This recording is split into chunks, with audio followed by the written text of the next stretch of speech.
No risk it, no biscuit.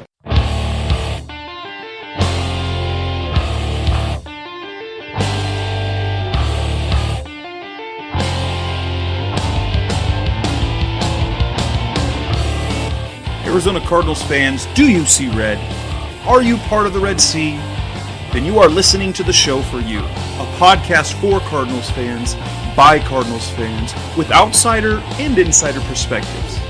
It's time to rise up and see red. Hello, Arizona Cardinals fans. Once again, this is the Rise Up, See Red podcast, show number 155. I'm your host, Jess Root from CardsWire.com, the USA Today NFL Wire site covering the Arizona Cardinals. My co-host is Seth Cox from RevengeOfTheBirds.com, the SB Nation Arizona Cardinals site, and also the host of the NFL Draft Breakdown podcast. Seth, we are just over a week away from the draft. How is everything in your part of the land? Oh, it's good, Jess. We're, just ready for the whole thing to be over with, and let's just get the draft here now. The infighting and the takes they've hit their limit, and even for me, I run out of ability to deal with all the takes that are occurring. So I'm at the point where I'm just ready for the draft to be here, and let's get this over with so we can move on to complaining about the picks or talking about how the Cardinals drafted three future All Pros in the first two rounds somehow. So, and I think they were commenting about it, but the mock draft we recently saw where, David Njoku was the pick at 13 for the Cardinals. I think we might have hit our limit for mock drafts when that became the pick. Right. Yeah, that's kind of my point. I'm like, all right, I've seen enough now. Like we've done too much. We've gone too far. Let's just, wrap it up at this point. We can just kind of finish up here and get to work on complaining about something else now. Because David Njoku, I talked about it last week, is a nice player. It's always ironic how it happens right after we talk about these guys, huh? He's a nice player, but for his size, he didn't test, like a freak. And if you're going to draft a tight end at 13, that's supposed to be a receiving first tight end, they better be a freak athlete. They better not be just, slightly above average athletically, and that's what Njoku was. And so at that point I'm like, all right, well, like you said, time to tap out. Let's call it a draft season. Let's get this thing over with, and let's get to May so we can complain about the draft and who the Cardinals took.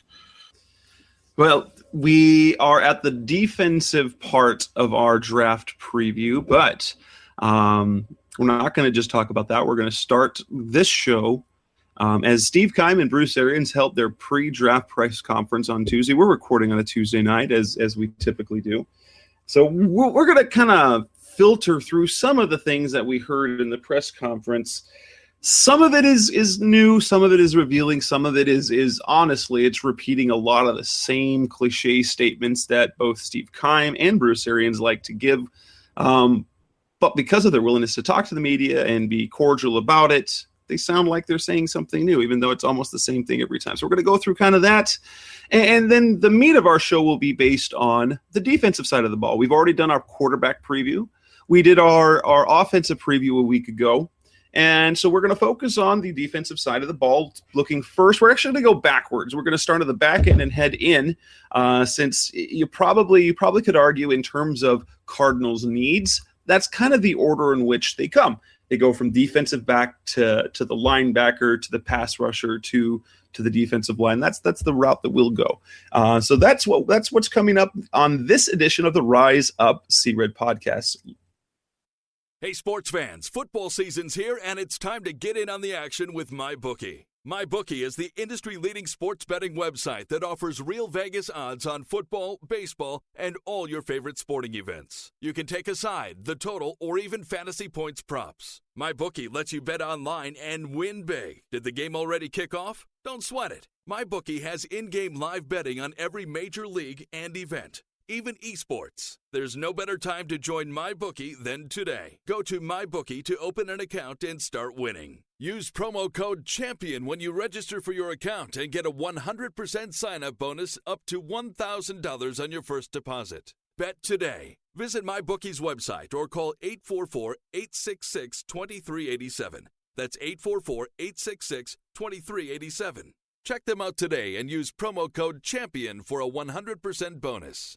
Terms and conditions apply for entertainment purposes only. Void where prohibited. Starting off here with the first order of business, what we want to do is kind of filter through some of the comments from Bruce Arians and Steve Keim as they discussed sort of their pre-draft things. We know that they have not yet exactly set their draft board. They've done it, as they described, horizontally, so they've kind of determined they've gotten round grades on their players, and now they have to build their 120. But in all, they found, Steve Keim opened it up with all sorts of fun stuff, where there over 5,000 college scouting reports, visits to over 300 schools in the United States and Canada, and in total, 823 football players they deemed as draftable for the next level. Anything interesting in that, based on your experience around the draft process? Is this anything out of the norm? They said Keim said he asked his people to go deeper into more detail. They talked about talking to the peewee coaches and the middle school coaches and the trainers way back when. And I believe that, but I mean, really, how out of the ordinary is what they're doing? I don't remember who it was that said it, but somebody basically said, I think it might have been the great poet of our time, Eric Stoner, but I think he said that draft scouting now, especially regional scouting, which is the bottom of the barrel, you spend 200 days a year in trying to sift through people at West Texas A&M, and then you're going to also be a PI, and that's what being a scout is now. Is it's like 90% investigative reporting and then 10% identifying of talent, because and it's something that we've heard Steve Keim mention a couple times, and I chuckle at the notion, but they said we don't miss on player evals, we miss on the personality or they miss more on the person than on the football player. He says it month after month. He says it year after year. So you look at it, and so that's why I think they're so invested right now, and for the quarterback position, it makes sense. You have to know what you're getting yourself into, especially at a pick like 13.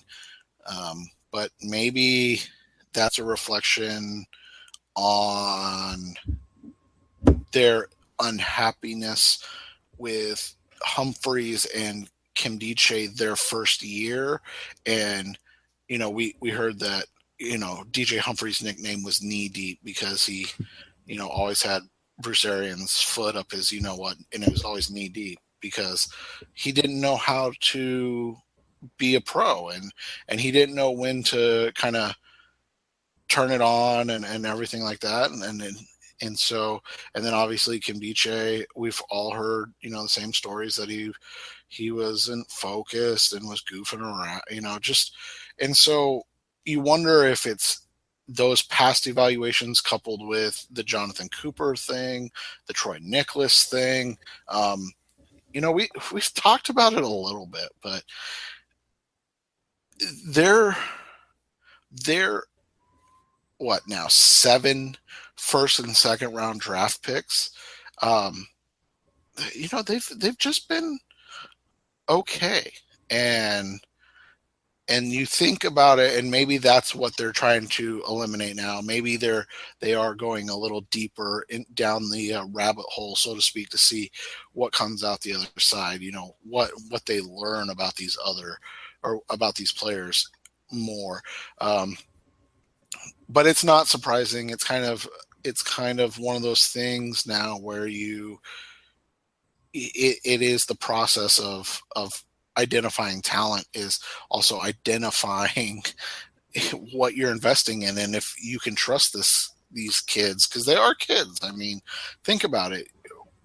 You and I are probably in slightly different situations, but most people, when they get into the real world, their first job at 22, they probably do some things that they shouldn't do. But on top of that, they aren't making upper 6, low 7 figure type money as 21, 22-year-olds. So they can only get themselves in as much trouble as their finances allow. And these guys have the opposite problem. They have no financial restrictions on how much trouble they can get in. So, I think that's a lot of it. The other thing is this, and we talk about boards and Keim and Arians board and how they develop it. I saw a couple things today. I don't know if you saw these come across the timeline, but the Cincinnati Bengals don't really draft small school prospects because they don't see the value in trying to mine for those diamonds, or mine for gold in all of those prospects. You just talked about it. The Cardinals have 850 draftable prospects or something like that. That's absurd, right? Like that's a massive number when you figure only 252 get drafted. So the Cardinals have 600 other players that they think have draftable grades. So teams like the Bengals, they say, well, we're not going to worry about those guys because they're diamonds in the rough. They're guys that it takes too much effort and manpower to find, one Rodney Gunter when there are 5 guys like Rodney Gunter at the FBS level every draft period. And that's not a shot at Rodney. That's just, he really was. He was a special situation because, how often do you get someone with his athletic ability playing at a place like Delaware State simply because he'd only played a year of high school because he was, working to take care of his family. So, and then you had the Patriots today, and they came out and they said, yeah, we're building our 50-player big board. Like, the Patriots grade 50 players. And that's why every draft you go, huh? When the Patriots draft, because you go, what the? But, you and I talked about this a little bit before the show, but you basically create a board of when you would be comfortable drafting certain players. And so you may not have a grade on a Tyrann Mathieu from 4 or 5 seasons ago because of his off the field, his concerns. So if he's available at pick 50, you don't even have a grade on him. So you take a kid from Rutgers named Duron Harmon that nobody's ever heard of, and everybody goes, I think he was like a priority free agent on most people's, internet big boards. And that's what happens is you grade the players that you think are going to be available, and you grade when you would take them based on the cost analysis of other players at the position that you graded that made for instance, the Cardinals, your top 120. And the Cardinals refer back to that all the time. Does that mean they are the top 120 prospects in the 2017 NFL draft?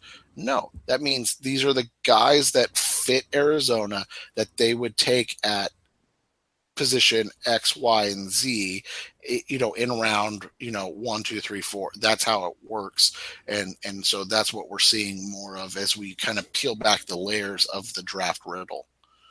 And probably the interesting thing with their 120 draft board is probably it looks like this. It's heavy on rankings of players that they'd grade in round 1 because they could get any one of these number of players.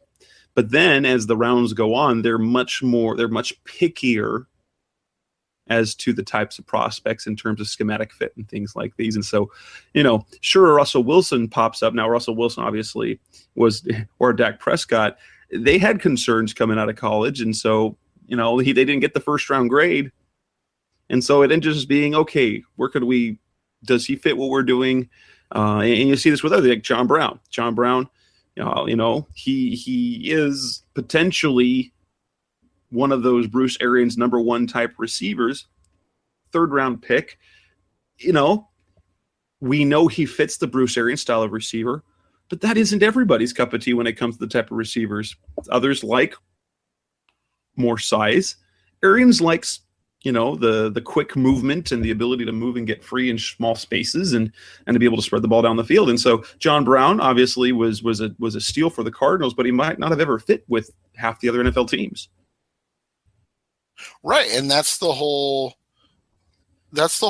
idea behind the draft is you have to figure out what works for you, and that's how you develop, like I said, your big boards, your player evaluations and things of that nature. And that's where they're at right now. And, like you said, they put their round grades on guys, and now they're going to stack that board. And basically what happens with that is, so they have their, they call it the horizontal board. So you say, okay, round 1, and then you have quarterback listed through, I don't even know if they list kickers and punters, honestly, because they've never drafted one. So, but you look at it and they have, quarterbacks through safeties, and then they put names on there. So, just so we have names to go with it. If they put,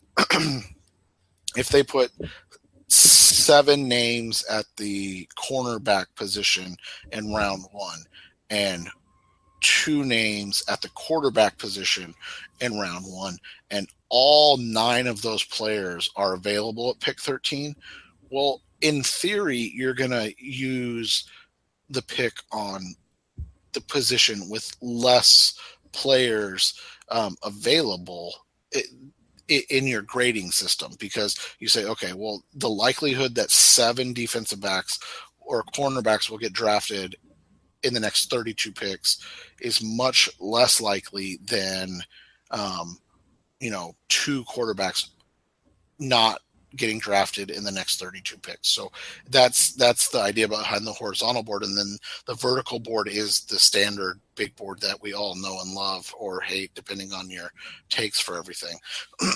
and that's what, it comes down to is what are, so if you have, like I said, 7 cornerbacks with round 1 grades, well, are they graded, 1, 4, 10, so on?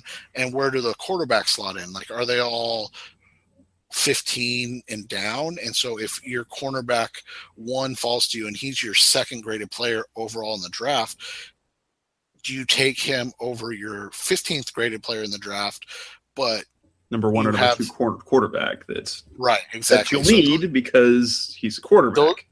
Right. Those are all the decisions and things that you have to come up with in the NFL draft. And that's what makes it so complicated, so convoluted. And as you said at the beginning, that's why they're going deeper this year, because, uncomfortable talk. I don't know how well they've done in the draft so far.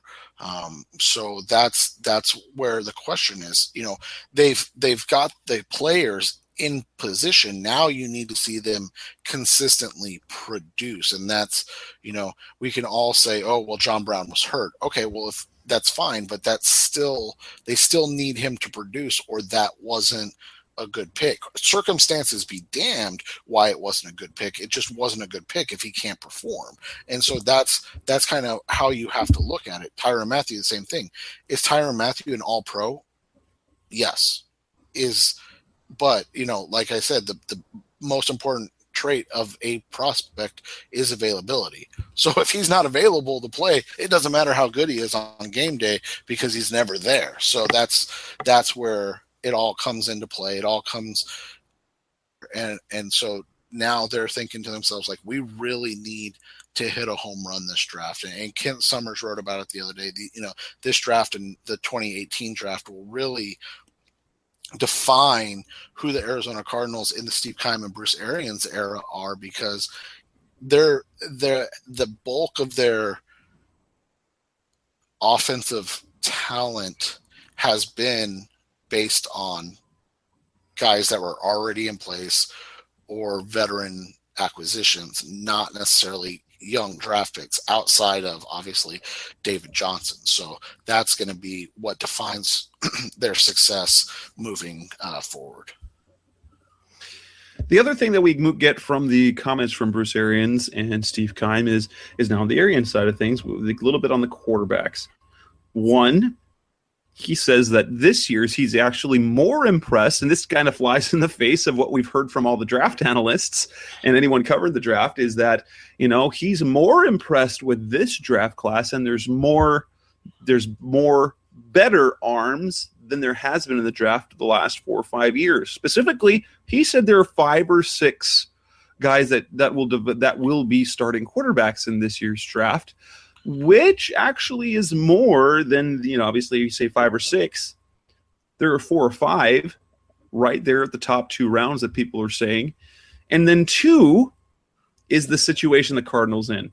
We've heard Bruce Arians before speak very bluntly about the fact that as a quarterback, you don't learn anything holding a clipboard on a sideline. So he's always been of the opinion that you have the rookie start right away.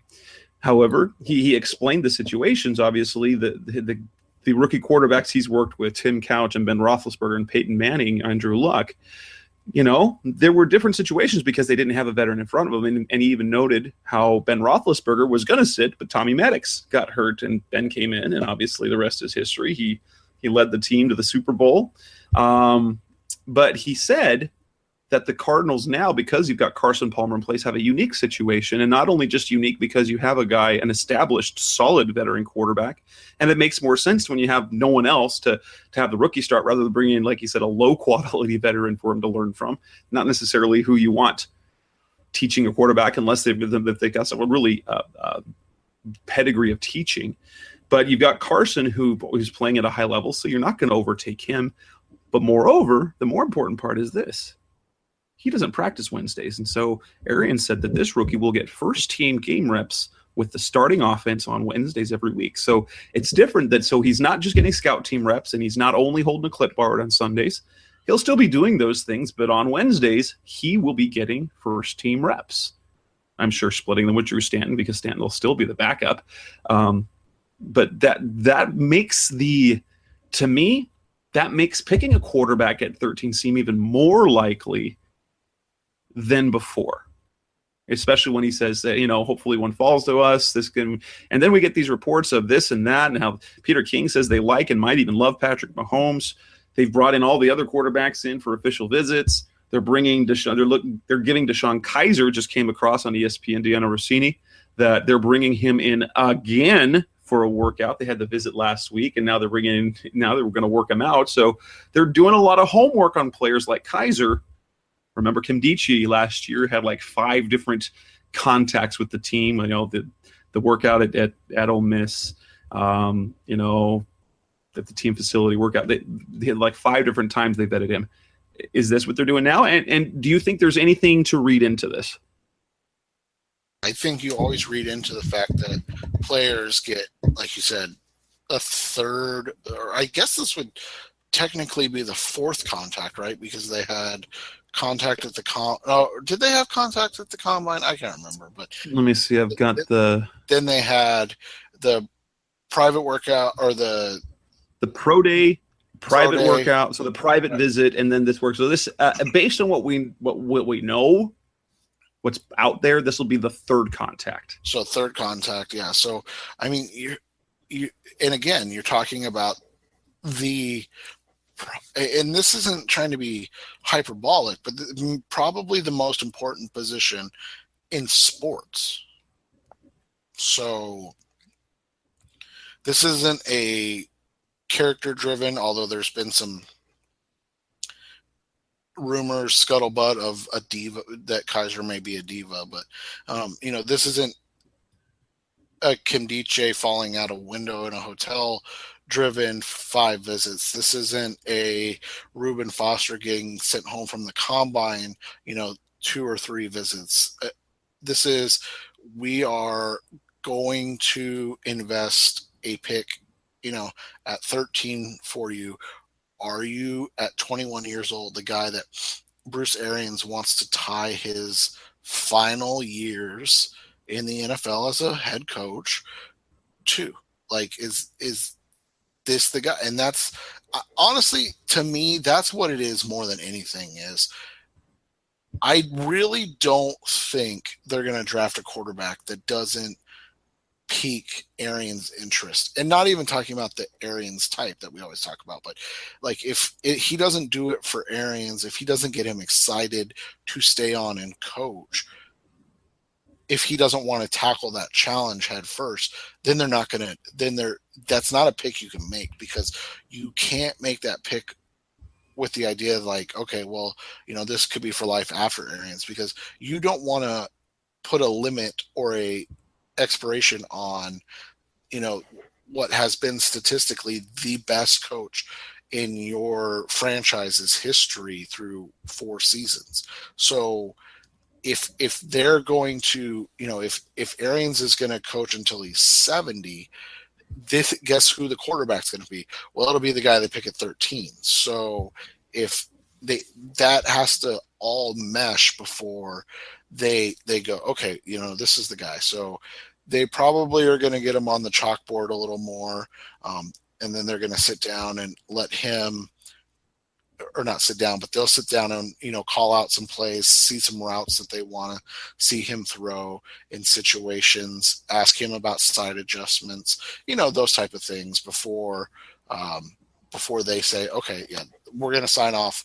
This is the guy we're going to draft at 13, because it's not like a guard or a defensive tackle that you can invest multiple, high picks, multiple free agent contracts in. This is a quarterback. So if you pick him at 13, you're basically saying this is the guy we're going to have moving forward as the guy for our team.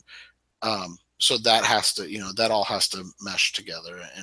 And so it does make sense that they would meet with him for a third time. And yeah, that to me, this report tells me more than anything that they're really, like you said, this is the smoke to the fire that you're looking for. If they weren't sold by now, one of the things that the Cardinals really look at is, okay, can they learn material? Can they learn information and process information quickly? So I'm sure they already put him on the board, explained some concepts of the offense, and then had him spit it back 15 minutes later, have it do it again in 2 months or 2 hours later. And now I bet what they're doing is, as Arians said specifically, is what I tell guys who've never made a call is, okay, get a script, practice it in the mirror, because you've got to be able to get in the huddle and with those 10 other guys to be able to win them over. You can't be stammering. You have to be in their confidence, make the call,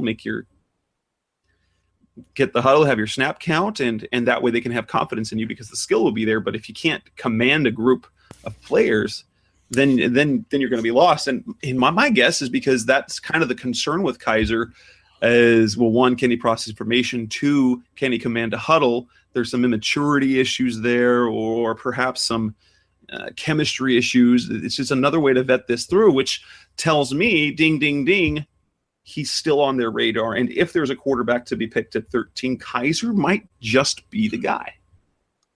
Right. And that does make sense. And all of that is, kind of where we are at this point is we're just following along with the information the Cardinals are giving us. But people might say, well, why would they work him out 3 times? Isn't that showing their hand? It is, but it's not, because they have truth be told, when we're dealing with prospects, teams know who they worked out for. I'm sure they've asked those questions. Right. And they do. They ask them completely. They say, hey, who else has had you in, who you talked to? We heard the whole Christian McCaffrey thing, that he's turned down all his private workouts because he's been guaranteed a pick in the top 15. I just told you today that I had a text from a guy that said, that Marcus May from Florida, who most people probably don't even know. We'll talk about him a little tonight. He was a guy I was going to mention as like a late day 2 type. Has a guarantee from a team in the first round. So, is it true? Is it not? We can't find out till draft day, and that's what how we have to kind of look for it at this point. But it is fun to talk about. All the information we get. It is interesting and enjoyable to kind of to figure out what the heck is going on and play detective a little bit. So that'll wrap up the kind of the pre-draft comments. Let's coming up next on Rise Up See Red, we'll go deep into the defense, and we're going to start with defensive backs. So that's how we'll go with the next segment on Rise Up See Red. Some brands offer you low finance, or cashback, or servicing. Renault don't do ors. We do ands. The Renault Kadjar with 1.91% APR and €1,000 cashback and 3 years servicing, saving you thousands. Renault, the brand with the ands. Visit your local Renault dealer. Finance is made under a hire purchase agreement. Terms and conditions apply. Deposit required. Subject to lending criteria. See Renault.ie. We're back on Rise Up See Red, now ready to talk defense. And we're going to start on the defensive backfield. Perhaps the biggest area of concern for the Cardinals is they have holes at cornerback and at safety to look at moving forward. Is it necessarily a 2017 thing? Not necessarily, but adding talent there where you can have one compete for a starting job at cornerback 2, someone to compete for safety 3, but someone who can play moving forward in, say, 2018, 2019. Those are positions of concern. So, we can even look at day 1, day 2, and day 3. There's some names that have been thrown out there for a while, especially at day 1. We know reportedly that the Cardinals are very interested at the 2 top safeties in the draft, Jamal Adams and Malik Hooker, specifically that they prefer if both were available, they would pick Adams over Hooker. They really like Marshawn Lattimore, kind of the number 1 cornerback in the draft. And then there's a number of these lengthier guys, 6 foot, more, got the top end speed with long arms that they said. As Keim said, there's several of those guys there in the draft that they can find. Who are some guys that, if we're looking defensive backs, who's worth number 13? Now, I know your opinion has been outside of Marshawn Lattimore, that's about it when it comes to the cornerback position, and then you wouldn't touch him until really late round 1 or beginning in round 2. Is that not correct? Yeah, and so that's my stance on it, but I've softened it with this caveat. I think that a guy like Gary Conley, because of his high floor and his athletic testing production, he's a guy that you can take at 13. Again, I don't know if I necessarily would, but he's a guy you take at 13. And then the other guy is and this isn't a guy that I even have as a top 5 cornerback in this class, but he's a guy that you just talked about: length, speed, agility. Kevin King, because it's very hard to find players that are 6'3" with those long arms that move the way King does. And I don't think people understand how absurd Kevin King's short shuttle and agility drills were, like his 3-cone and his 20.5 seconds. Holy crap. Yeah, it literally unheard of for a player at his size to move with that short area speed and quickness. So all of that kind of lines up with what Arians is saying. Is he a guy I would, be excited about at 13? Probably not. But he's intriguing, at least with the athletic. Exactly. The athletic potential. He has such unique. I mean, literally, if you go to the mock draftable page at cornerback, the highest comparison score for a guy that has his measurables is 77%, which is insanely low. Most of the time you find guys that have, 85, 90%. And then if you do, just all athlete testing, there's only a couple that get into the 80s with him. So his size, speed, agility profile makes him the complete opposite. Like Conley and King are the complete opposite ends of the spectrum, but that's why I think you understand why a team might be willing to draft them at 13, because they offer those two unique instances and circumstances of ability. You had an interesting thought on Jamal Adams over Malik Hooker. You being a Malik Hooker fan in particular, a comment I see that you tweeted or that you texted me, one of the two, was that the Cardinals are going to draft a good player and pass on a great one, where Jamal Adams is a little less potentially dynamic. He has some things that you really like in the defense. The reports of his leadership are very good. He can play all over, but he projects more of a guy in the box. While Malik Hooker who's raw with the 1 year, basically the 1 year playing, 1 year starting, he brings you much more dynamic play with ball skills. Is that not? And you view him as a much higher ceiling player. Well, and is that the case? It's just again, it goes back to positional value. You look at the players that Adams would be replacing. And I think he would put up similar type productive numbers. And so is that worth it in terms of the draft pick? Absolutely, 110%. Because, if you're able to replace Tony Jefferson and DJ Swearinger with a singular player, then that's worth it. But here's the caveat. Where did they get Tony Jefferson and DJ Swearinger at?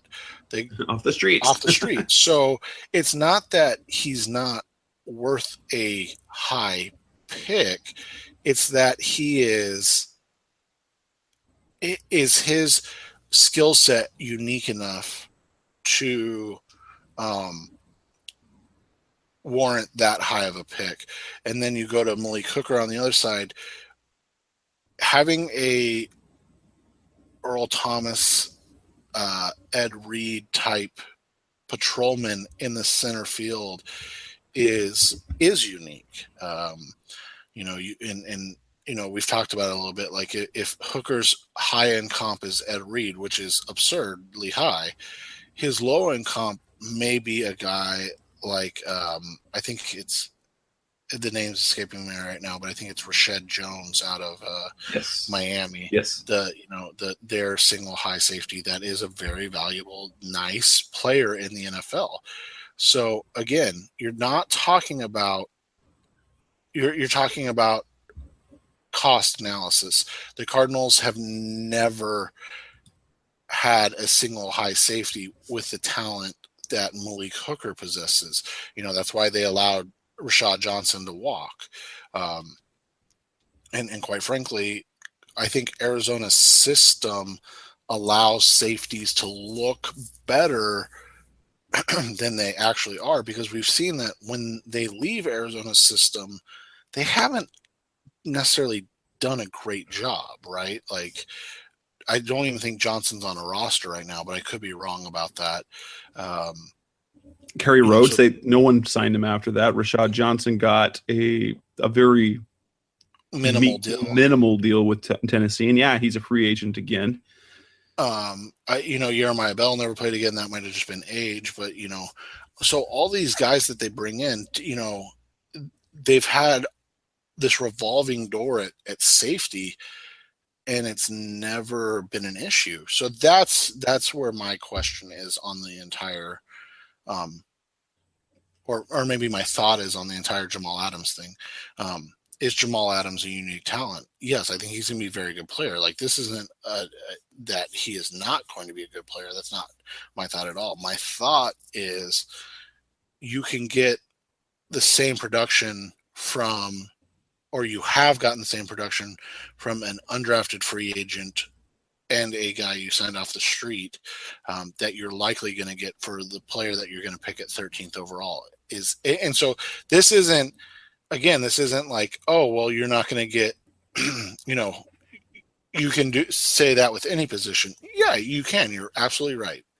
But the Cardinals have shown the ability to get high-end production from low-value targets, and that's a unique circumstance, and one that why I would personally not draft Jamal Adams at 13. If they do, I 110% understand it. Like, he's a very talented player. He's a very dynamic player. It's very rare that a freshman comes in and is a captain right away. That's how good of a leader he is. And these are all intangible things. You're saying, all right, well, tell me about the player. But when you talk about draft picks that have impact, and something we talked about earlier, that you're getting a player that it's going to be highly, highly unlikely he's not going to succeed in the NFL. Again, it may never be to the level of the Brian Dawkins or the what are some other names I've seen thrown, Darren Woods, I think it was Darren Woodson, like these borderline Hall of Fame type players. It may not be to that level, but you're going to get a guy like a Tony Jefferson that's going to be a $10 million a year player in the NFL because of what he does. But he is also more athletic than Tony Jefferson. So there's all that. He is a special teams ace to the nth degree. He would immediately contribute to the Arizona Cardinals in special teams. And as we've talked about before, their unique use of safeties allows him to play in the slot. It allows him to play in that medium to deep zone. It allows him to line up all over the field, something that he has done and done well. So that's why I understand why they like him. I just think his style, you can get 80%, at pick 45 or pick 77, as opposed to at pick 13. That's just me, though. And there's a number of players. And now we have to, after this group of players, you go to who might be around for pick 45. And lots of these players are not expected to be there. But so these are guys, say they trade back, they might be player potential. They trade back to like 20, 23, 19. Here are some names out there. There's Colorado's Chidobe Awuzie, the Obi Melifonwu. Again, guys who probably almost are, from what I'm hearing from people, they're almost certainly off the board by the time 45 rolls around. But those would definitely also be interesting fits for the Cardinals. Melifonwu, very talented. Physically has 6'4", 207. Chidobe Awuzie, who's got 6'1", 190, can kind of. Doesn't he project more as the nickel, but he's got the size to be able to play outside as well. Are these guys that you think will even be around at 45? I do. I think the names to know at 45 are as follows. Well, let's say this too. If the Cardinals, if for some reason the NFL does something different than they've ever done before and drafts two safeties in the top 10, Malik Hooker and Jamal Adams, names to know that could possibly irritate people and come off the board at 13, I would say it would be both Jabril Peppers and then Obi Melifonwu. Yes. So Peppers, that's my whole thing with Adams. Like, I think you can get the same type of impact from a Jabril Peppers and you can get him later. Again, that's just my cost analysis type stuff. But and then Melifonwu is maybe 90% of Hooker. So you are getting better tested athlete, a bigger player, and quite frankly, a healthy player, which, my whole thing. So you have all of that, and that makes a huge difference in terms of what you like in a player. We talked about it on the Draft Breakdown podcast.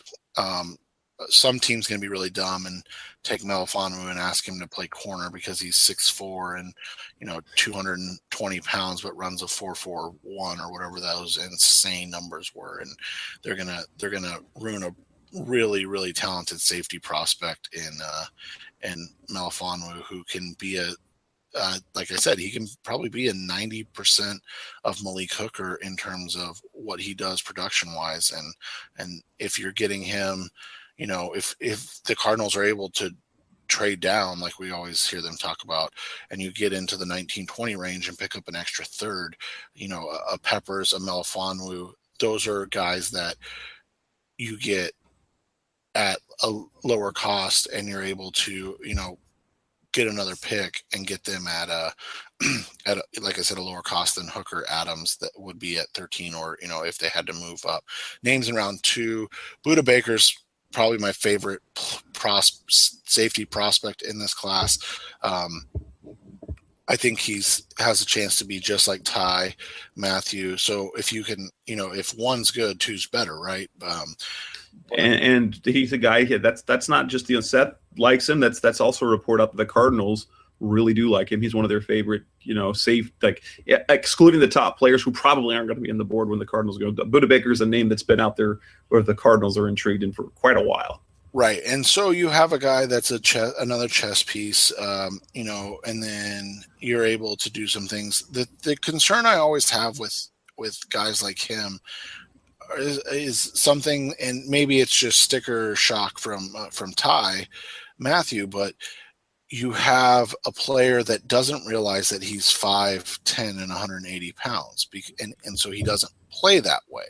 So he much like Matthew, they play like they are the same size as Jamal Adams, 6 feet, 220 pounds, yet they are 30 pounds lighter and 2-3 inches shorter, and so their body kind of, you worry about their body, and they've never had injuries. Ty never had injuries coming into this, and now he's been injured basically every season of his career.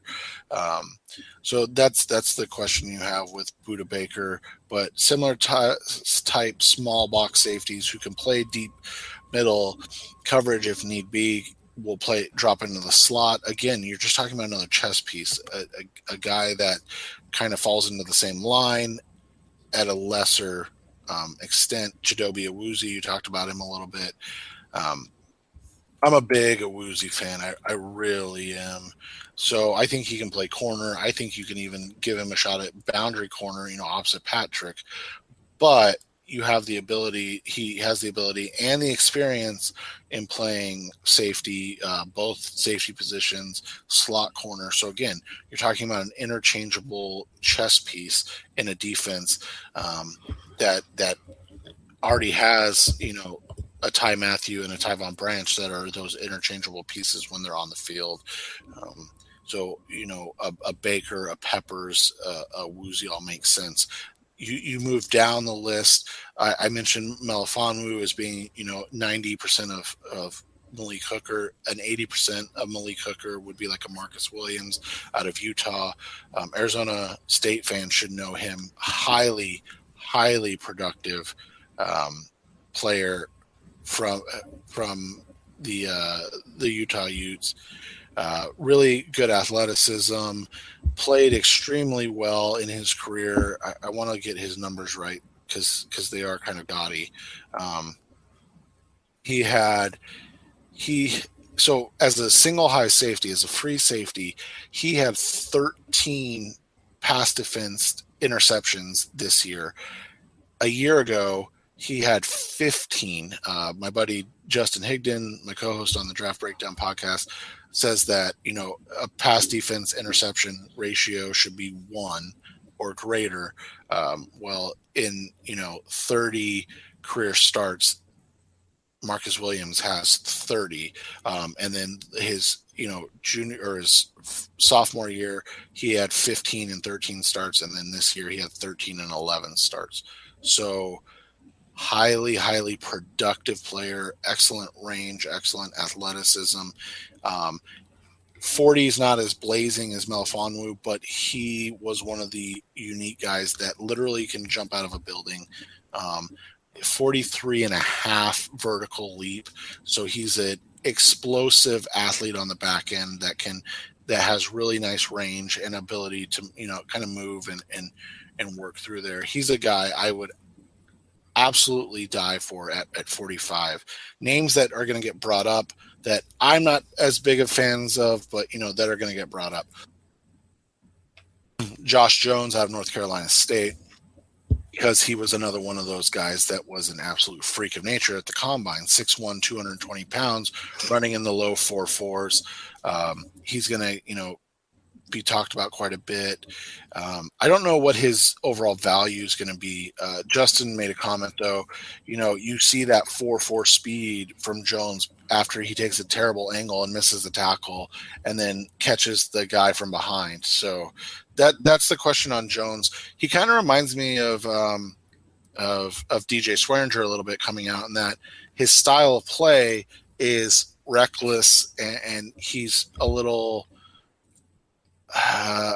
he's not great in terms of making sure he's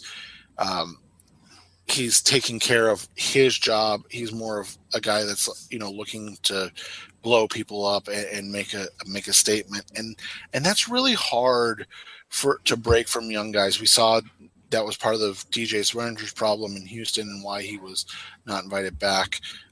Eddie Jackson's another guy. Injury aside, I think he's a nice player. I just don't, I'm always wary of these Alabama guys. I probably overranked Marlon Humphrey, that we'll talk about later in my cornerback rankings. But he checks a ton of the boxes, the Rashad Johnson boxes, and he's a little bit more athletic. So, he's a guy that'll get brought up probably on late day 2 because he's recovering from a leg fracture. A guy that I honestly don't know how I feel about him in terms of where I would draft him, but Justin Evans out of Texas A&M is a guy I really, really like as a player. I just don't know where you're going to draft him. He reminds me a little bit of Swearinger, except he's Arizona Cardinals DJ Swearinger, under control, but still a big hitter that can, be an enforcer in the middle of the defense. He's not a guy that you want playing in the single high roll, but he can do a nice job playing that, kind of middle of the field zone defender that we've seen the Cardinals use so often. He is not as versatile, though. So, we talked about Awuzie, we talked about Peppers, we talked about Budda Baker. All those guys can drop into the slot. Jamal Adams, even. All those guys are, box, and I use that term loosely, safeties that can also drop into the slot. Evans is not that type of player to me, but he has the ability to, like I said, be more like DJ Swearinger than other guys. Then a guy that a lot of people I trust and that's Tedrick Thompson out of Colorado. And again, we're talking that 80% thing. So if Malik Hooker at 13 is good, is Tedrick Thompson at 77 better, because you're getting a player a little later in the draft. You're able to, pick a more impactful player a little later than draft. So these are all, you have to figure this out on your own and what you think and what you like of players. But Tedrick Thompson is another guy out of Colorado. They're just turning out talented players. I've heard he's going to be a day 2 guy. He's a guy though that has played, again, multiple positions. He lined up at free safety as a single high, lined up at strong safety, playing down in the box. He's a guy that's played slot cornerback. So all of these positions that the Cardinals, or all of these things that the Cardinals like their safeties to do, he has done. He's a guy that I worry about his athleticism. So maybe he's a day 3 type fourth round pick, because he was a 4.6 40 guy, and that isn't necessarily what you want out of a move safety. But what was our buddy Tony Jefferson, 4.7 2 or something like that? So something like that, yeah. So you know that it's just a number, and when it's all said and done. But and then some later round guys, Rayshon Jenkins out of Miami. Again, I give him the same type of comp as I would like a DJ Swearinger. You have to know what you're getting in him and be comfortable with it. He's also had, I'm pretty sure he's had multiple surgeries on his back, so that's one of those where you go, I don't know. But again, if you're talking about on late day 3, that's the type of guy you take a flyer on, because he's shown elite ability to play in that DJ Swearinger role. And so if you're getting that guy in the 6th round, that's not necessarily a bad thing. I mentioned him quickly, but Marcus May is a guy that, again, I got a text. Whether or not it's true, I don't know. But I was thinking he'd be a target for like the Cardinals in the 3rd round, and now they're talking about him going in the 1st round. So you just, it's just one of those things. You watch it, you kind of follow it and see what happens. But May's a guy that, plays. He plays the role of strong safety, but again, he's a smaller guy in terms of being 5'11", but he's the type of guy that can handle that punishment because he's 212 pounds is what he weighed in at the combine, and he's super athletic. So he's a guy that can do a lot of different things. So you gone through kind of the safeties. For the sake of time, if we're talking cornerbacks, let's focus more on the day 2, round 2. Most of the time, as if we've seen in late rounds, most of those players aren't going to develop into much more than role players, special teamers. But I do have a question on some of the cornerbacks, though, and that would be there's 2 guys in particular who were higher up, but because of injuries and fallen, I kind of want to get your take as to where you would draft them now. One is Washington City Jones, the Achilles injury when he was doing a workout, and then Fabian Moreau out of UCLA, both who were considered among the solid cornerbacks, but with injuries now that will cost them probably their entire rookie season. Are those guys that you would take even around 3? Jones, no, because it's an Achilles. And so, you're talking about a guy that wasn't necessarily an elite athlete, and people are, take that the wrong way. Well, he ran a 4.47 40. Okay, that's expected, of a cornerback. That's not, a special time. That 4.47 puts him in the 58th percentile, but he was kind of the opposite of his compadre from Washington, in that his 3-cone and his 20-yard shuttle were like low 20th percentile. So I'm not sure, if he's a guy that you want to gamble on when you're talking about a guy that already had slowish change of directions speed. So that's the question you have with Jones. Moreau is the opposite. He's a pec injury, I believe it was, right? Correct. Yes. Yeah. So if you like him enough, I think, even a day 2 or a round 2 pick would be something that you can stomach, because he's another guy that's more athlete than corner right now. So he's going to have to come in and he's going to have to learn how to play the position a little more, learn how to kind of fit the scheme of the Arizona Cardinals. So he would probably, something that you and I've kind of tried to steer towards people at anyways. He's probably a guy that's going to come in and sit a year, contribute as a special teamer. So if and play in dime packages if they need a fourth cornerback as opposed to having 3 or 4 safeties out there. So he's a guy that I would be even okay with at 45. Like, it wouldn't be ideal to me. Like, if you can get him at 77, that's obviously a much better proposition, but I would be okay with him at 45 because of what his upside is at the position. But you look at this corner class, and like you said, for the sake of time, we'll motor through this, but those are 2 names that are interesting. But outside of Lattimore, Conley, and King, I don't really know what to think of this corner class, because you have Marlon Humphrey. He's 20 years old. He's an insane athlete, but he comes from Alabama that hasn't actually turned out, good corner prospects consistently, because they play in an off zone coverage and they're able to, find the ball in front of them as opposed to turning and running and finding the ball.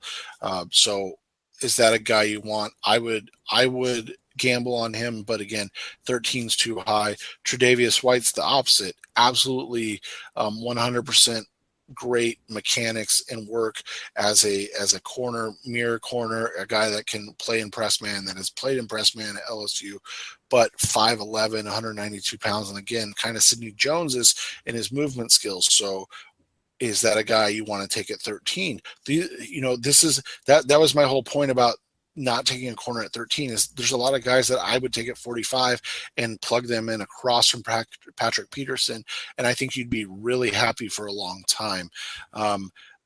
Tease Tabor's a guy I think has to go on day 3 at this point, between his testing and then his off the field problems, or not off the field, but on the field that caused him to not be able to play problems.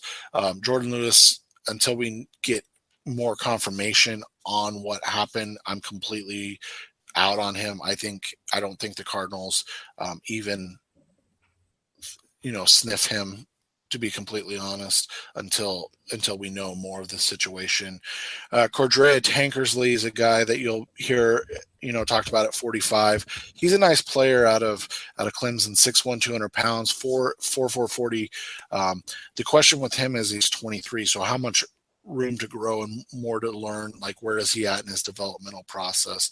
Adoree Jackson's a guy, again, I think he's a slot corner only, but he's a guy, like, if you get him at 77, and I don't think he'll be there, he would be a 100% perfect fit for the Cardinals, because he can play on the field in nickel and dime packages, allow Tyrann Mathieu to do some different things, and you're going to have a very good slot corner in Adoree. Plus, you add in the fact that he's a absolutely dynamic return man. That's a nice fit for the Cardinals. 2 names to know, kind of for round 3 to day 3. Akilo Witherspoon out of Colorado, another big dude, 6'3", 200 pounds, moved really well at the combine. He's getting overshadowed by Chidobe, but he's a guy that could make sense when you listen to what Steve Keim said. And then a guy that they've brought in that, again, could be a move piece, Corn Elder out of Miami, but he's a smaller guy, 5'9", 180 pounds. So where does he play? Is he going to be a slot guy only? Is he a safety? And then I've talked about DeMonte Kazi before on this podcast. He's just one of those guys that he doesn't make sense, but he's uber talented. He does it consistently well. And he's a guy that I would you just want him on your team. So, but he's a day 3 type. But again, day 3 type, they're basically 40 guys that you can know for day 3, and your team won't pick any of them because of one reason or another. So, cornerback's interesting this year. I think it's really in play at 45 and 77 because of how deep and talented this class is. And you're going to potentially get a guy that can be a corner 2 or corner 3 on your roster for the next several years, replacing Justin Bethel and hopefully not overtaking your 3rd round pick from last year, Brandon Williams, but playing alongside him in a revamped secondary. One name I didn't mention, and that's because I'm not a big fan, is Quincy Wilson out of Florida. I've seen him mocked like as high as 13. Just not my cup of tea in terms of cornerback type of play, but he fits that size mold that you talked about that the Cardinals like. So the corners in this class, uber talented, really deep. I think there's legitimately 15 players that can go in the top, probably 75 picks, and that bodes really well for the Arizona Cardinals. So let's wrap up the defensive secondary and come back and talk about the linebackers and see if we can't kind of lump up the rest of the defensive front into one. The Cardinals aren't going to necessarily look for a dynamic pass rusher. They don't necessarily need to focus on defensive line, though they might. Seth's got an inkling there. So coming up next on Rise Up See Red, we'll talk defensive front.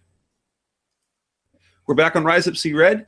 Inside linebacker will probably be the next most important defensive position to address, as they've got Devin Buchanan on one side, you've got a 35-year-old Carlos Dansby on another. Pick number 13, there are some interesting names that are available there. Of course, Reuben Foster out of Alabama, who appears to be, by all accounts, linebacker number 1 on everyone's board. Another player, Hassan Reddick out of Temple, who was a defensive back in high school, but played with a hand in the dirt pass rusher in college, and then because of his size, he's going to have to play off the ball in the NFL at the Senior Bowl. He made that transition and wowed everyone. So there's a lot to like there. There's kind of the talk that those two are possibilities for the Cardinals at 13. Even Steve Keim talked about, he didn't shy away from the question about the Patrick Willis comp for Reuben Foster. But he also really liked Reddick because he can do a lot of things. They have really high upside athletically. And Foster, he talks about in terms of just a physical hitter, vicious hitter who has coverage, who has coverability, and he's a freak athlete. From what we're hearing, those two are kind of among the players that they covet the most in this year's draft. Perhaps Hassan Reddick being, the top 4 that's out there, as you've got Lattimore, Adams, Hooker, Foster, with Reddick perhaps being a 5th defensive player that they would take over, say, a quarterback. Yeah, and this class is really good. I think 13 is going to offer them 3 players that they can choose from. 45 is going to offer them 3 to 4 players to choose from, and 77 is even going to offer them a couple picks. Reuben Foster, obviously, medicals come back clean. You're comfortable with what his response was to the off-field incident at the scouting combine. He's a guy that makes sense at 13 for the Cardinals in terms of everything that they do. He's my linebacker 1. I do have questions on his size. He's playing at 229. He lost that weight to get faster. I do have questions on his durability. You're talking about a guy that already has had major shoulder surgery. And then when you read everything about him, what is literally the first thing that's always said, violent, ferocious, or dominant type of defender that wants to impose his will on people. And so, a guy with a shoulder issue, is that a great pick for that spot? That's my one question. Reddick makes sense. He's going up the board. I've heard that he's going to be gone by the time the Cardinals get on the board at 13. It sounds like the Saints are absolutely in love with him at 11. And it sounds like other teams like the Bengals and players or teams like that would like to have him. The name that doesn't get talked about enough, in my opinion, Zach Cunningham out of Vanderbilt. Kind of that actual prototype linebacker size, 6'3", 242 pounds, long, wiry arms. Kind of looks like Carlos Dansby coming out when you look back at old Los pictures. kind of that lanky, lean guy with weight to or room to add weight. I think he's going to be a guy that is a really talented player for a really long time. He had the Luke Kuechly effect going on around him where everybody kind of dings him for the tackles he made or the tackles he missed, and they don't bring up the fact that literally he'll be the only Vanderbilt prospect that gets drafted. So he was making 100% of the plays nearly by himself consistently in the SEC and always looked like one of the best players on the field. Those are the three guys that make sense at 13. You go to 45, all of a sudden you've got another barrage of talent. You have Raekwon McMillan out of Ohio State, who is a freak athlete who wasn't allowed because of the Ohio State system to kind of use that athleticism. He was more of a run fits linebacker and a guy that does his job extremely well. Really high football IQ, really good dude. He makes a lot of sense at 45. Jared Davis out of Florida. Durability. That's the question on him. Playmaking ability is there. Can he stay healthy? Dynamic playmaking ability. Awesome coverage ability. So two huge things that the Cardinals are looking for, but he's had ankle issues for a while, and that's always worrisome. And then the last guy at 45 that doesn't get talked about a lot, but he's a very good player, and that's Anthony Walker Jr. out of Northwestern. He's 6'1", 240 pounds. I want to make sure I got it right because I think he tested pretty well too. I think he was in the 4.5s of in the 40s. I want to double check though. 4.65. So he tested pretty well. 6'1", 238. He's a guy that you can see moves well. He does a lot of different things well at the corner or at the linebacker position, and obviously Northwestern shows that he's a very intelligent person. It's going to be interesting to see where he goes, but I do like him. And then at 77 you have some intriguing guys. Elijah Lee out of Kansas State. Biggest thing with him is, can he gain some weight? 6'3", but only 220 pounds. That's a guy. Duke Riley out of LSU, kind of like Jared Davis, dynamic, athletic playmaker. You wonder where he's going to fit in. But again, 77, that's a guy that you take. And then the Cardinals have brought this player in, and it makes 100% sense with what they do, and that's Ryan Anderson out of Alabama. Leader on the field, production, and kind of a motor that doesn't stop. His comp is, oddly enough, Marcus Golden. and so, but he's probably going to have to play off the ball in the NFL, and so that would make sense. A positional move from a non-dynamic athlete makes sense. Small school name to know, and by small school I mean like still a D1 school, but Ohio linebacker Blair Brown. Again, a playmaker that has really gotten a lot of run lately. Short area and jump numbers were through the roof. He's a guy that can move. You look at him overall, he's a guy that got lost in the shuffle because Ohio has some talent, but he's a guy that could make sense for the Arizona Cardinals in terms of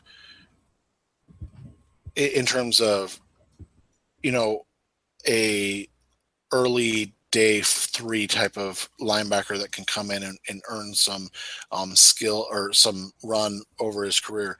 One name to know, just to keep in the back of your mind, because this kid was supposed to be the next great linebacker. He was supposed to be the next Luke Kuechly, and he's been consistently injured every single year.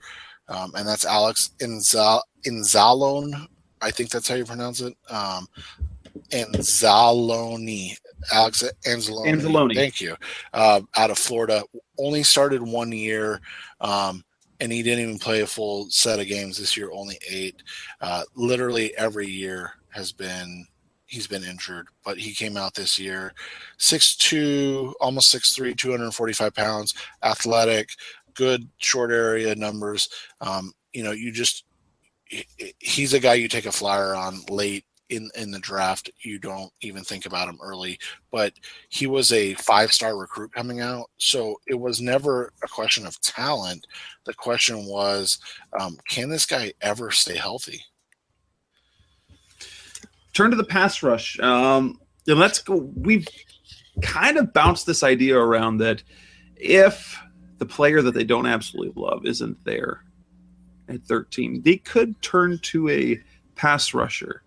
There's some names on the board, although that you mentioned Ryan Anderson. I've actually seen him projected to play the 3-4 outside back that the Cardinals have, that he'd fit just fine. And I think probably it was the success of Marcus Golden that did that.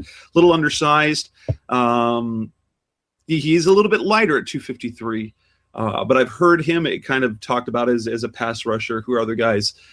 Derek Barnett. That's an interesting name. He would be at 13. He might or might not be available. Then you've got the Tim Williams out of Alabama, but some people are really concerned about his character problems. Although you've talked to him, you've talked about him in terms of a pure pass rusher. He's kind of Aldon Smith-like. Right, and so that's the question. But it sounds like he's Aldon Smith off the field too. So that that's always yes, a negative. That's true. But if you get a guy that falls a little bit, if you get a guy like, I'm not keen on drafting a guy at 13 because I'm not a huge Barnett guy.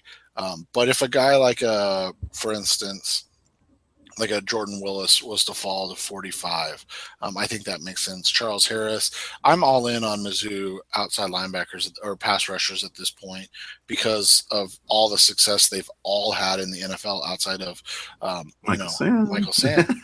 So Tack McKinley's another guy that you like. He's more of a straight line athlete, but the Cardinals don't really have a high-end athlete outside. That's the one thing they don't have.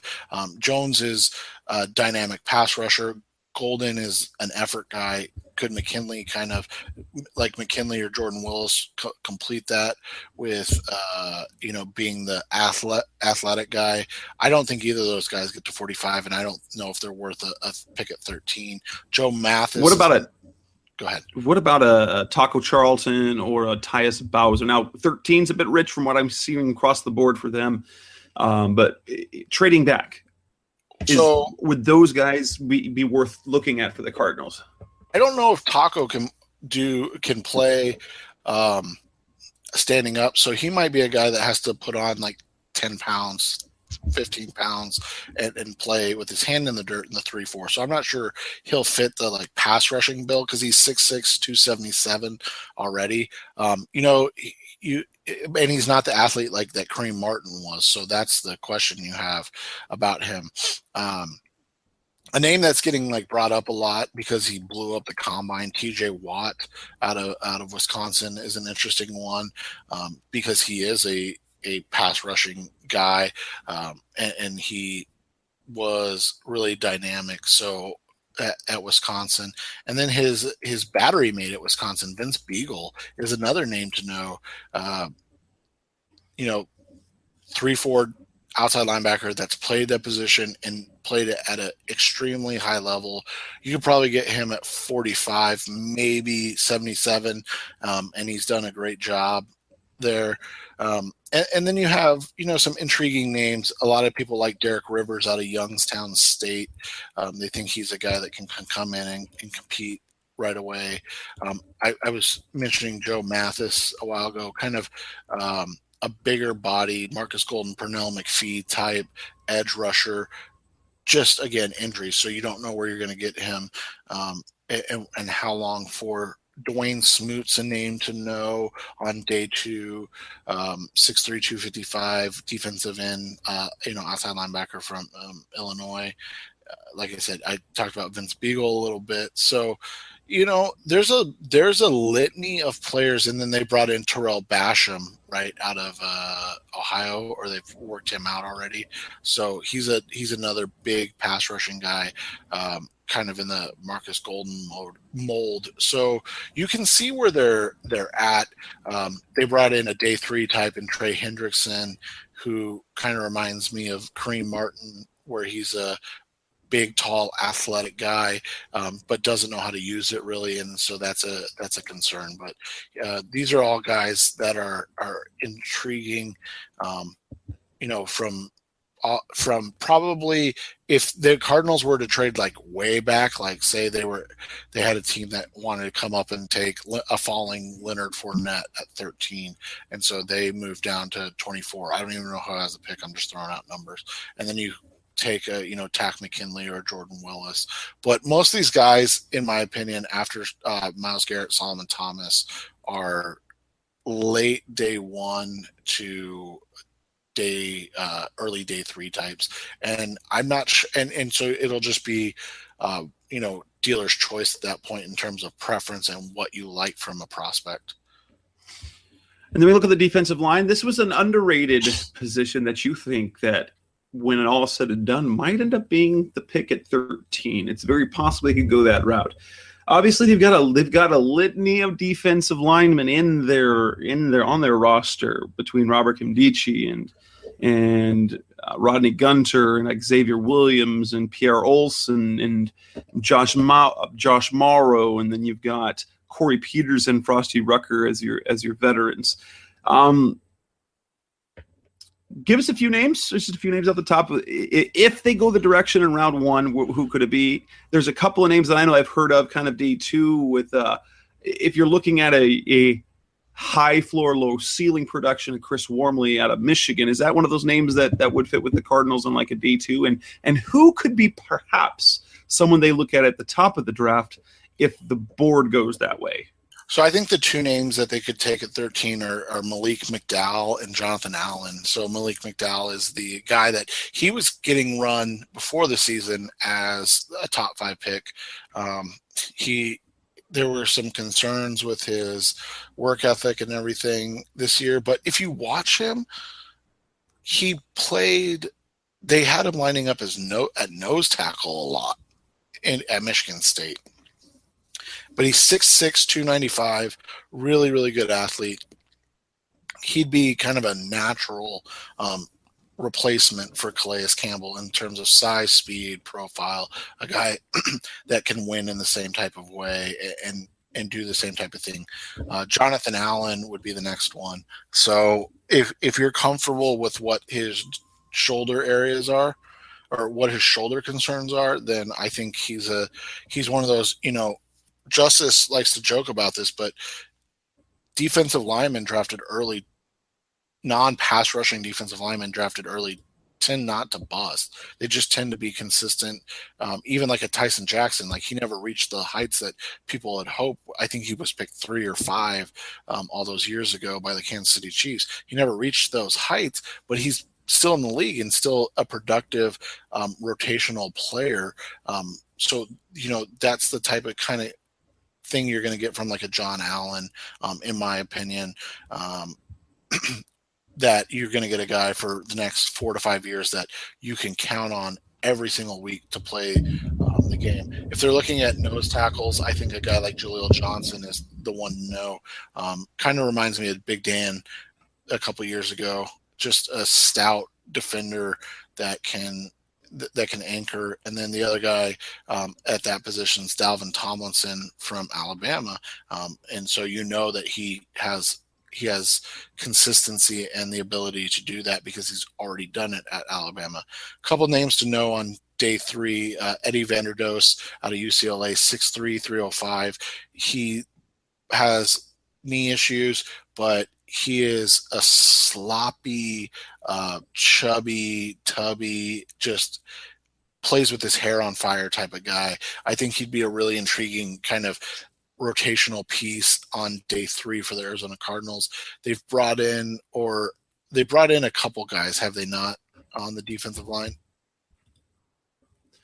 Not that stood out to me. But yeah, you talked about Wormley. I think Wormley is a guy that's just going to come in and be similar to like a Josh Morrow type, where you're going to get consistent work and production out of him. He may have a bit of a higher ceiling than Morrow.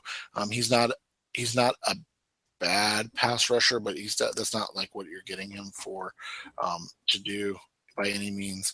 And then a couple names that I like that are intriguing: Larry Ogunjobi from Charlotte. He's a really dynamic piece that can play as a 3-4 defensive end and then slide inside to pass rush. I mean, you could envision the pass rush of Ogunjobi, Kimdiche. Yeah, that's a mouthful too.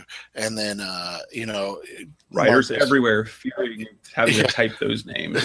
Marcus Golden and Chandler Jones, and you have 4 dynamic and different types of players that are coming at you. He's built just like Kimdiche too, 6'3", 304 pounds. He's from a small school, Charlotte, but he's a guy that can play upfield, but he can also anchor, and he does a nice job at the line of scrimmage. And then a guy that I really like, but you always are concerned about his motor running, and that's Montravius Adams out of Auburn. I think he's the type of guy that you can, kind of play in the Corey Peters role, smaller nose tackle who can play defensive end if need be, similar to Rodney Gunter as well. So you have a bunch of guys in this year's class that can do different things that are versatile. I think there's 2-day 1 guys. Tomlinson and Jaleel Johnson, I would take in round 3, and then the rest of the guys are all day 3 guys, but they can all be day 3 guys that contribute from the jump, and that's okay. But I would keep my eye on McDowell and Allen at 13, because the way it sounds is that the 4 guys that they like, and I use that air quotes there, the guys that they like likely will be off the board or have huge question marks with health in Reuben Foster. So could a guy like John Allen or Malik McDowell pair with Corey Peters and Robert Kimdiche and rotate with Rodney Gunter, and all of a sudden now you have a young and dynamic defensive front that's replaced your dynamic and older defensive front. I think it is one thing to watch moving forward. And that will bring us to the end of our defensive preview for the Rise Up See Red podcast show. So that will wrap that up. Next week, we will be back for one final pre-draft show. We will mock for the 3rd year in a row. We will run our mock draft where we talk about each of us takes a shot at the first round, who we think the picks will be. We'll talk about who we think the teams should pick at those. We'll maybe delve into trades a little bit. But that's what we'll bring back next week. And, if you've made it through almost 90 minutes of this show, well, fantastic. You have won yourself a fantastic fan button that we are proud that you have. So as always, make sure you pay attention to where you find the podcast. We're available on Revenge of the Birds on Seth's side. We're also featured on cardswire.com, my site. Blog Talk Radio is the host side of it, but you can also find it on iTunes, on Google Play, on Stitcher Radio. So for you guys out there, make sure you subscribe to it. We wouldn't mind if you left a rating. So that's Rise Up See Red all over the place where you can find it. Google us, you'll find us. It's also on Facebook and on Twitter. But until next week, that's Seth Cox. I'm Jess Root. That'll wrap up this week's show. Go Cardinals, and we'll be mock drafting next week.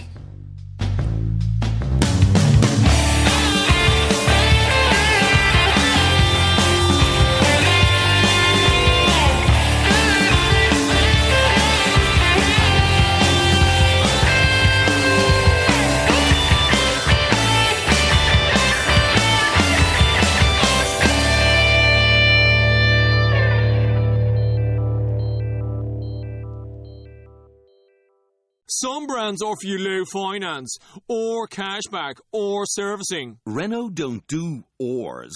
We do ands. The Renault Kadjar with 1.91% APR and €1,000 cashback and 3 years servicing, saving you thousands. Renault, the brand with the ands. Visit your local Renault dealer. Finance is made under a hire purchase agreement. Terms and conditions apply. Deposit required subject to lending criteria. See Renault.ie. Some brands offer you low finance, or cashback, or servicing. Renault don't do ors. We do ands. The Renault Kadjar with 1.91% APR and €1,000 cashback and 3 years servicing, saving you thousands. Renault, the brand with the ands. Visit your local Renault dealer. Finance is made under a hire purchase agreement. Terms and conditions apply. Deposit required subject to lending criteria. See Renault.ie.